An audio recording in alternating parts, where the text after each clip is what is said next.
Commander Zeth Cole's forearms trembled as he reviewed the battle reports flooding his tactical display. The bioluminescent patches along his elongated skull pulsed in patterns that betrayed his growing panic. Around him, the bridge of the hegemonies, fist buzzed with confused chatter from his officers, their voices a cacophony of clicks, whistles, and subsonic rumbles. "This cannot be accurate," he hissed through his translator, mandibles clicking in agitation. "Run the simulations again."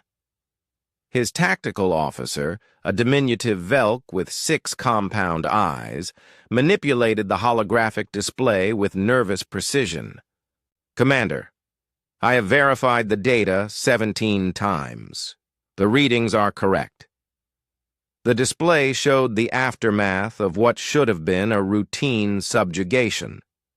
The hegemony had detected a new species, humans, they called themselves, spreading across several star systems. Standard protocol demanded a demonstration of overwhelming force to ensure swift surrender. They had dispatched the 47th Conquest Fleet, 200 dreadnoughts, 500 cruisers, and 1,000 escort vessels. Against any civilized species, it represented certain doom. The humans had met them with 37 ships. 37, Zeth Cole repeated, his voice barely a whisper. "They sent 37 vessels against our 1,000. "Affirmative, Commander. Our intelligence suggests these were not even their primary warships. The humans classified them as scout frigates and reconnaissance destroyers." Zeth Cole's secondary heart skipped a beat. Scout ships. The humans had treated the largest hegemony fleet deployment in 3 centuries as a scouting mission worthy of their smallest vessels.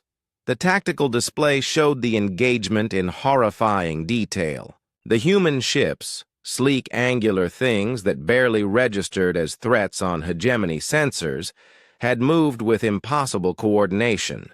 No central command structure, no hierarchical fleet formation.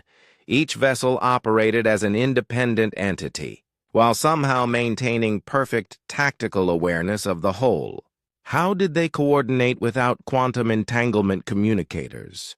asked his communications officer, a gaseous being whose form rippled with confusion. "They didn't," the tactical officer replied, manipulating the replay. "Watch their formation. Patterns. They're not coordinating, they're predicting. Each ship anticipates what its companions will do and acts accordingly."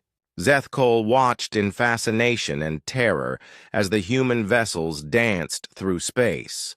Where hegemony doctrine emphasized overwhelming firepower and mass formation charges, the humans fought like a pack of predators. They struck at weak points, retreated before retaliation, and struck again from unexpected angles. Their weapons were crude, kinetic projectiles and directed energy beams, but they used them with surgical precision. "What is this?" Zeth Cole pointed to a cluster of readings on the display. "The humans deployed children, Commander." "Children?" "Not offspring, young adults, barely past their species' maturation phase. Our xenobiological analysis indicates the average age of human crew members was approximately 25 standard years. For context, that would be equivalent to sending hegemony adolescents into battle." Zeth Cole's blood ran cold. The hegemony's most experienced fleet commanders averaged 2 centuries of service. The idea of sending untested youth against a superior force was inconceivable. Yet these human children had methodically dismantled a fleet that had conquered dozens of worlds. "Show me their largest vessel," he commanded. The display focused on what the humans had designated as their flagship, if it could be called that. Compared to the smallest hegemony dreadnought, it was a minnow. Yet from this tiny command ship, the humans had orchestrated the impossible. "Commander," his intelligence officer spoke up, her crystalline form refracting the bridge lighting into prismatic patterns.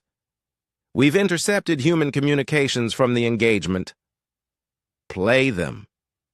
The bridge filled with the strange, melodic sounds of human speech. The translator rendered it into understandable concepts, but something was lost in translation, an emotional undertone that spoke of grim determination and cold professionalism.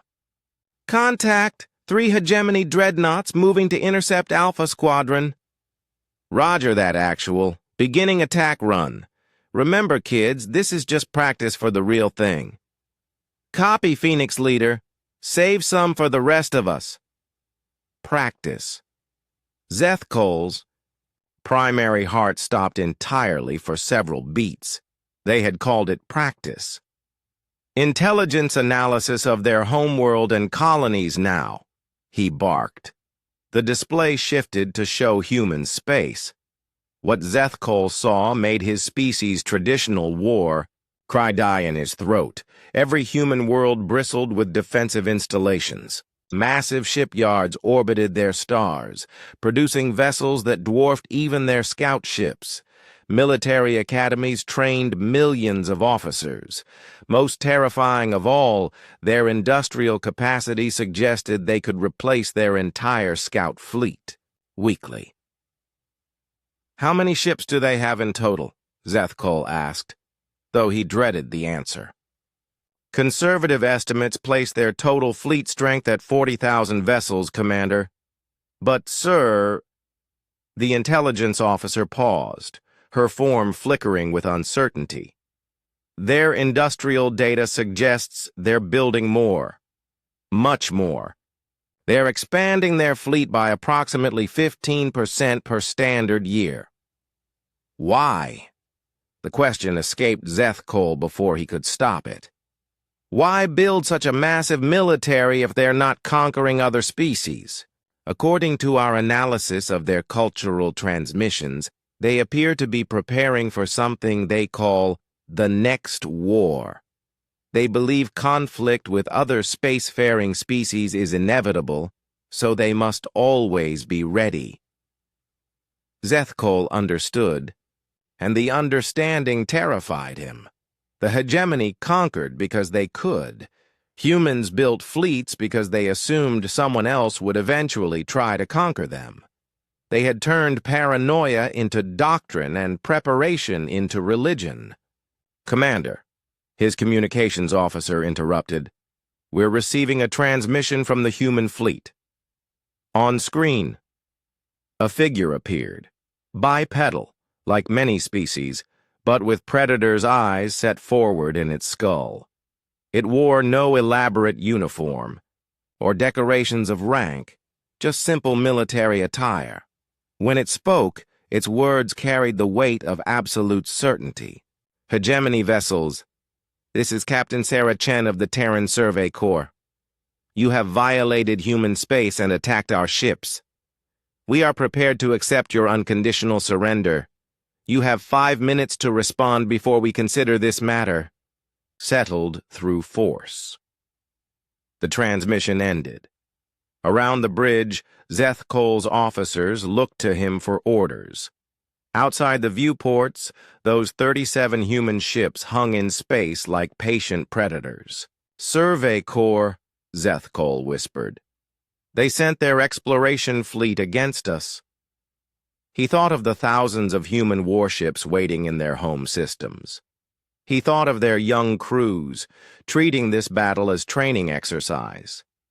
He thought of a species that built armies not for conquest, but because they couldn't imagine a universe where someone wouldn't eventually try to destroy them. "Open communications," Zethkol commanded. "Prepare surrender protocols." For the first time in hegemony history, a conquest fleet would return home in defeat. But they would return with something more valuable than victory: the knowledge that humanity was not a species to be conquered, they were a species to be feared.